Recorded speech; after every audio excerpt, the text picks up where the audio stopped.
Today we will refresh accounting standard 38 and accounting standard 115. So welcome for two of the most judgment intensive areas in software company accounting, not only in the software company accounting, also in other industries.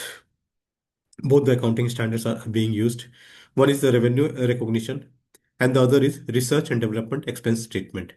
Here we will decode how software companies apply Indian Accounting Standard 115, similarly conversion to IFRS 15 and US GAAP Accounting Standard Codification 606 for revenue recognition and Accounting Standard 38 for research and development cost.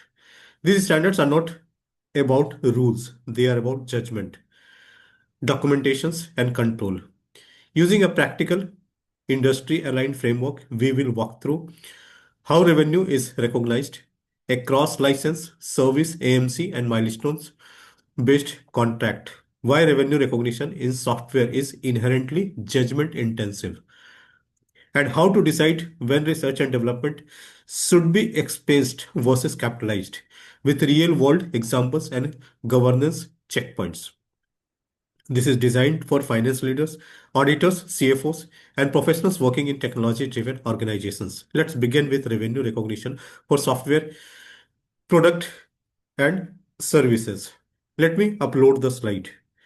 So, wherever there is a contractual base accounting, the revenue recognition, accounting standard 115 comes into place. And we need to understand and judge how to use these accounting standards. So revenue recognition for software product and services. Revenue recognition for software companies is governed by Indian Accounting Standard 115, IFRS 15 and US GAAP ASC 606. All these three regulators have already converged the accounting standards to maintain the uniformity all across. The core question is simple. When should revenue be recognized and how much? But the execution is complex. Software contracts often include multiple deliverables such as license, implementations, support, annual maintenance cost, third-party supply, and reimbursables. Each deliverable must be identified, classified, and linked to specific recognition criteria. Long-term contracts further add complexity due to milestone billing, time-based recognitions, and elimination of progress. The key takeaway here is this: contract must be translated into accounting policies, supported by evidence, controls, and documentation, so that in future we don't get any reservations, we don't get any qualifications from the auditors. So we need to be careful. We need to judge the requirement. We need to do the judgment as per the policies, and then only we need to book and ex- uh, put it into the accounting preparations. Moving ahead, why revenue recognition is judgment intensive for software firms? Revenue recognition in software is judgment intensive because almost every step requires management assessment. Finance team must first confirm that a valid contract exists with approval, enforceable rights, commercial substance, and probable collections. Next comes identifying distinction performance obligations, license, customizations, annual maintenance cost, and time and material services must often be separated. Determining transactions price requires assessing fixed versus variable considerations and excluding indirect taxes. Allocations of revenue depends on standalone selling prices, and recognition depends on whether obligations are satisfied over time or at a point in time. So service obligations fulfillment is the key point of revenue determinations or revenue recognitions. Each judgment must be documented, approved, and consistently applied to withdraw audit scrutiny. So we need to be careful at each and every step before booking the revenue in books of account. The five steps revenue recognition model for software. So obviously we know the IFRS 15 always use these five steps before concluding the revenue recognition in the books of account. And this is already converged with Indian Accounting Standard 115 as well as US GAAP Accounting Standard Codification 606. So the five-step model under IFRS 15 and AS 606 forms the backbone of revenue recognitions. For fixed price contract, so further segregation is fixed price contract, standalone license, similarly annual maintenance contract. So we need to understand each and every segregation. We need to go in granularity each and every steps so that revenues are recognized in a correct and accurate manners. For fixed price contract with license and customizations, revenue is typically recognized over time using percentage of completions, the obligations of services which has already been fulfilled. Finance teams must validate milestone evidence, reconcile progress with billing, and ensure deliverables are controlled. Standalone license sales are recognized at a point in time once delivery and transfer of control are evidenced.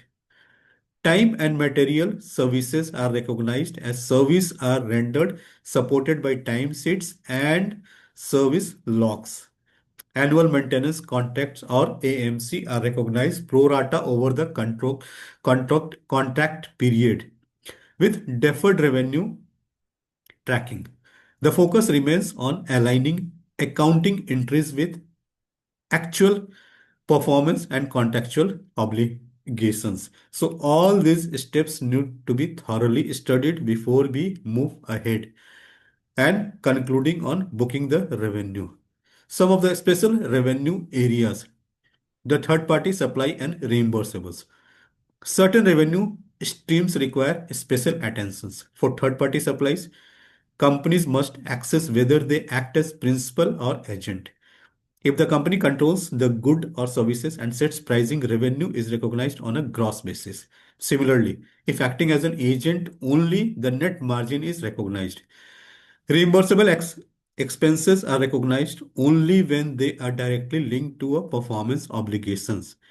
Clear contract approval workflows and supporting documents are critical in these cases. So all these steps and the parameters must be granularly studied, discussed, then only conclusion needs to come up. The policy summarizes contract assets, liabilities, and RPOs. Revenue recognition also impacts balance sheet presentations. Contract assets or unbilled revenue arise when revenue is earned but not yet billed. Contract liabilities or deferred revenue represent advance billing common in annual maintenance cost and license contracts. Remaining performance obligations or RPO, remaining performance obligations or RPO discloses future revenue from unsatisfied commitments. These balances must be regularly reconciled, transparently disclosed, and supported by contract data. So, if we want to conclude, the accounting standard 115 or IFRS 15 or ASC 606, it will be the revenue recognition framework followed aligns with Indian Accounting Standard 115, IFRS 15, and global best practices. It relies heavily on robust controls, document judgment, and discipline executions. Finance teams must ensure regular reconciliations, clear RPO disclosures, and documented assessment for onerous contract. Strong governance is not optional, it is very much essential while we are following the accounting standard of revenue recognitions 115 or IFRS 15. Moving ahead to the next accounting standard, the accounting standard which we follow for research and development expenses.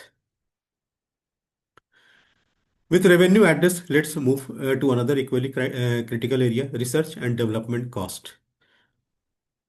Decide when to expense or capitalize research and development.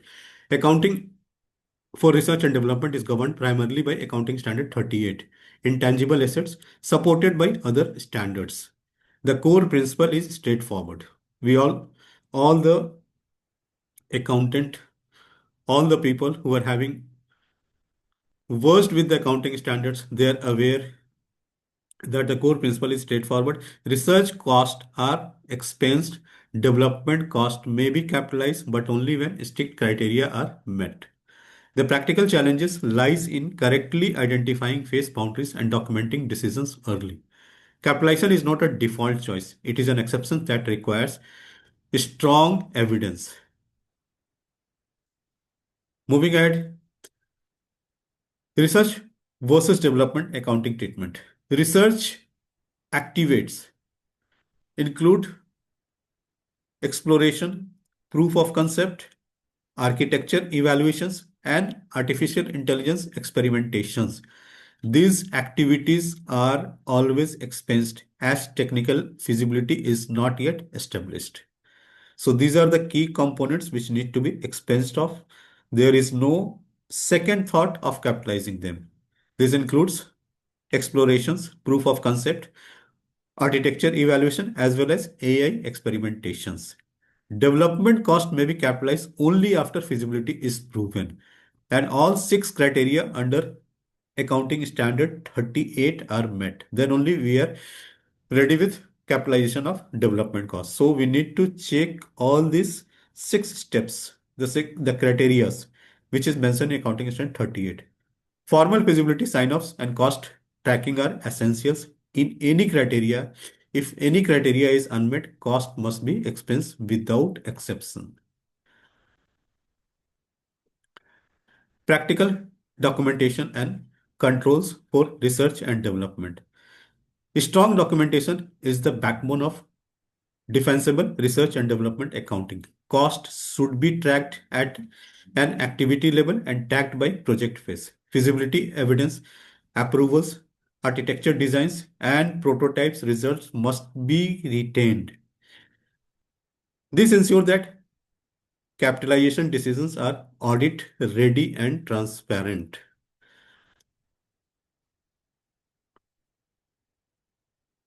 Similarly, there is further segregation, there is further categorizations in research and development. One is upgradation of the existing uh, R&D cost, which has already been increased. Similarly, the expense on development of new R&D.